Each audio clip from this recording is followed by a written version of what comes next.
Bonjour à tous. Alors, un cours relativement ardu, pas forcément très facile, mais sur lequel, avec quelques exercices, vous verrez que ce qui est demandé n'est pas très compliqué. C'est le cours sur les signaux et les capteurs. On va commencer par la loi des nœuds et la loi des mailles. Donc, les circuits électriques, à l'heure actuelle, c'est un élément essentiel et même vital de la société moderne. Tous les appareils électroniques utilisent des circuits électriques. Donc on va voir les règles de base de ces circuits. Ça va être compliqué de voir en secondes les tenants et les aboutissants de ces lois. L'idée, c'est vraiment de vous faire appréhender de manière très légère ces problèmes-là, pour que dans l'avenir, si vous continuez dans la technique ou dans l'ingénierie électronique ou électrique, vous ayez des petites bases. Alors un circuit électrique, déjà, ce qu'il faut comprendre, c'est que c'est un ensemble simple ou complexe de composants électriques ou électroniques qui sont parcourus par un courant électrique. Parmi les composants, il y a les simples conducteurs, comme les câbles, ou des éléments plus complexes comme des capteurs, des interrupteurs ou des générateurs. La plupart des composants complexes sont des dipôles. Donc ils ont un pôle plus et un pôle moins.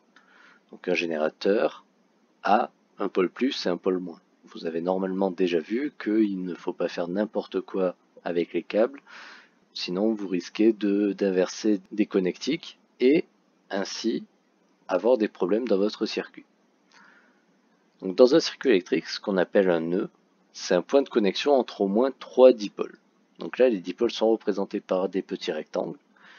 Et si on a une intensité d'une certaine valeur en amont du nœud, en aval du nœud, donc après le nœud, ça va se séparer dans les différents câbles qui vont s'y trouver. Donc ici, il n'y en a que 2. Et ça va se séparer de telle manière que l'intensité I1, celle qu'il y avait avant le nœud, est égale à I2 plus I3. Donc pour mieux comprendre cette loi, pour mieux la visualiser, il faut se rappeler que l'intensité, ça mesure grosso modo le débit des électrons. Donc s'il y a 10 électrons par seconde qui passent par le nœud, on ne peut pas avoir plus de 10 électrons à la sortie ou moins de 10 électrons à la sortie. Donc si I1 c'est 10 électrons par seconde, I2 plus I3, ça ne peut pas être 9 ou 12 électrons par seconde. I2 plus I3 est forcément égal à 10 électrons par seconde. Il n'y a pas d'accumulation des électrons au niveau du nœud. L'intensité, il faut se rappeler que ça se mesure en ampères, et pour la mesurer, on utilise un ampèremètre que l'on branche en série sur le circuit. C'est-à-dire que si je veux mesurer I1, il faut que je le branche entre le nœud et le dipôle précédent. Deuxième loi qu'on va voir, c'est la loi des mailles. Donc la loi des mailles, cette fois, s'applique à la tension d'un circuit électrique. Donc la tension, on la représente en général par une flèche et son nom va dans le sens inverse de la flèche, ou vice versa, la flèche va dans le sens inverse du nom. Donc la tension U à B, c'est une flèche qui va de B vers A. Pareil ici pour UBC. Donc c'est une norme, il faut retenir que c'est comme ça. Donc la tension, c'est une grandeur qui se mesure en volts, et on la mesure avec un voltmètre que l'on branche en dérivation. Donc c'est-à-dire qu'on va brancher une borne du voltmètre avant le dipôle et une borne du voltmètre après le dipôle que l'on souhaite étudier. Quel que soit le cas, on a toujours que UAB est égal à moins UBA. C'est-à-dire que si dans ce sens-là, disons que vous branchez COM sur B et V sur A, vous mesurez une tension de 4 volts. Si vous échangez les connectiques, c'est-à-dire qu'au lieu de sur B vous mettez V et sur A vous mettez COM, eh bien vous allez mesurer moins 4 volts. Donc une maille dans un circuit électrique, c'est une boucle fermée. Donc ici on en a un petit exemple. On parle de maille ABCDA pour préciser que la boucle est fermée. Et dans ce cas-là, la loi des mailles, ce qu'elle nous dit, c'est que la somme des tensions à l'intérieur de la maille vaut 0. Donc UAB plus UDA plus UCD plus UBC est égal à 0. Pour ceux qui se rappellent un peu des notions de vecteurs en mathématiques, vous pourrez remarquer qu'on pourrait tout à fait associer la tension à un vecteur. Et que quand on écrit cette loi, c'est tout simplement la relation de Chasles. On va passer sur la partie des dipôles électriques et notamment sur la caractéristique tension-courant d'un dipôle et du point de fonctionnement. Pour étudier un dipôle, on va étudier l'évolution de la tension en fonction de l'intensité. Ce qu'on note mathématiquement, U est égal à F de I, c'est-à-dire U est fonction de I, l'intensité. Et ce qu'on appelle caractéristique, c'est la représentation graphique de cette fonction. Pour faire cette caractéristique, il faut donc mesurer la tension aux bornes d'un dipôle, donc avec un voltmètre, et on fait varier l'intensité. Ici, on va étudier la caractéristique du dipôle D. Donc c'est un dipôle récepteur, c'est un dipôle qui a besoin d'électricité pour fonctionner. On a branché un voltmètre à ces bornes et on va étudier la valeur de la tension aux bornes de ce dipôle en fonction de l'intensité. Donc là, on a les mesures de tension sur la droite. Donc ça, c'est ce que j'ai mesuré à l'aide du voltmètre. Et à gauche, ce sont les valeurs que j'ai réglées sur le générateur. Donc je suis parti de 0, 0,1, 0,3, 0,4, etc. jusqu'à 1 mA. J'ai tracé ces points sur un graphique. Ce graphique a en abscisse l'intensité et en ordonnée la tension. Ce qu'on pourra noter, c'est que dans le cas d'un dipôle de récepteur, la tension évolue dans le même sens que l'intensité, c'est-à-dire que la tension augmente quand l'intensité augmente. Dans le cas d'un générateur, qui est un dipôle qui émet de l'électricité, qui génère de l'électricité, la tension évolue dans le sens inverse de l'intensité, c'est-à-dire que plus l'intensité augmente, plus la tension baisse. C'est ce qu'on voit là. Et quand on est dans un circuit qui est composé à la fois d'un dipôle récepteur et d'un dipôle générateur, on peut tracer les deux caractéristiques sur une seule figure, avec des droites approximatives. Donc quand je dis droite approximative, j'en discuterai après, mais c'est les droites qui correspondent au mieux à l'allure de ce qu'on pourrait voir parmi les points. Donc, on a tracé ici la caractéristique de notre dipôle récepteur, ici la caractéristique de notre générateur, et forcément, ces droites se coupent en un point. Ce point, c'est le point P, qui est le point de fonctionnement. Ce point correspond à une tension particulière et une intensité particulière, IP et UP.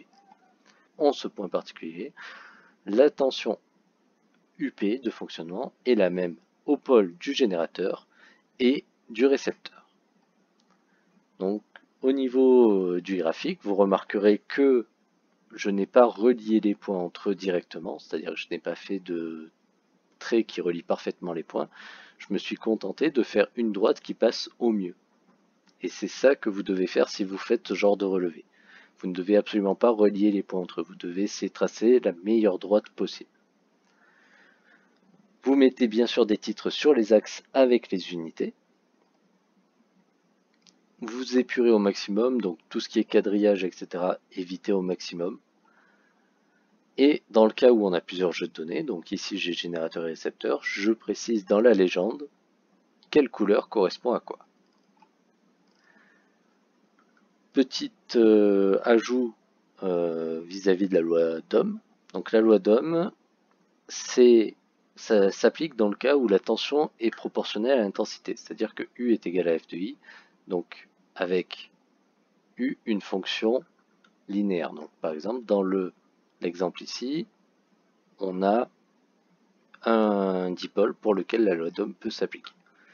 Et donc si la loi d'Ohm peut s'appliquer, celle-ci nous dit que U est égal à R fois I. U, la tension en volts,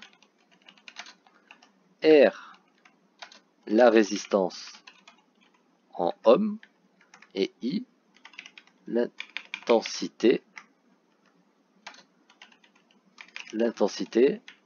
en ampères. Et on va attaquer la dernière partie sur les capteurs. Donc les capteurs électriques, ce sont des dipôles qui vont transformer une grandeur physique, donc la masse, la chaleur, la pression, etc., en une variation de courant électrique. Une photodiode, par exemple, c'est un capteur qui va faire varier l'intensité du courant en fonction de la lumière qu'elle reçoit. Par contre, elle n'interprète pas elle-même la lumière qui est reçue, elle fait juste varier le courant, et c'est derrière d'autres composants de l'appareil photo qui vont interpréter cette variation de courant. Même chose avec une thermistance, c'est un capteur qui va changer sa résistance en fonction de la température, et donc à l'aide d'un instrument adapté, on peut mesurer la résistance qu'offre une thermistance en faisant évoluer la température du milieu où elle se trouve. Donc ça va ressembler à quelque chose comme ça. Si on mesure différentes valeurs de résistance et qu'on les trace sur un graphique en fonction de la température, on va pouvoir étalonner le capteur. C'est-à-dire que derrière, on va pouvoir créer un appareil autour de ce capteur qui pourra interpréter les mesures en fonction de l'évolution du courant. Donc, comme je l'ai dit, on met en place ce capteur, mais le capteur ne nous donne pas d'informations directement. Ce qu'il faut, c'est que ce capteur soit connecté à un microcontrôleur et que derrière, le microcontrôleur fournisse l'information à un ordinateur. Donc le microcontrôleur va convertir le signal du capteur en signal numérique, lisible par un ordinateur, et sur l'ordinateur, il va y avoir un programme qui sert à afficher la valeur sur l'écran. Quand je parle d'ordinateur, c'est n'importe quel appareil électronique capable d'afficher la valeur, c'est-à-dire que ordinateur, c'est aussi bien un voltmètre que votre téléphone. Voilà, donc c'est un chapitre assez technique. Il faut vraiment faire quelques exercices parce qu'en fait, si on regarde ce que vous devez être capable de faire, c'est assez simple finalement. Exploiter la loi des mailles et la loi des nœuds, donc c'est savoir résoudre des équations à une inconnue à partir de ce que je mis là, donc savoir que l'intensité à un nœud est égale à la somme des intensités après, ou que la somme des tensions dans une maille est égale à 0. Donc il s'agira de retrouver une valeur parmi les 3 ou 4. Exploiter les caractéristiques d'un dipôle électrique, donc c'est savoir exploiter un graphique d'une fonction affine ou linéaire. Utiliser la loi d'Ohm, c'est U égale RI, et après c'est essentiellement des capacités expérimentales, donc que vous ne pouvez pas faire à distance, mais que vous devez savoir faire en cours, en TP. Voilà, ça sera tout pour ce cours, et je vous dis à bientôt.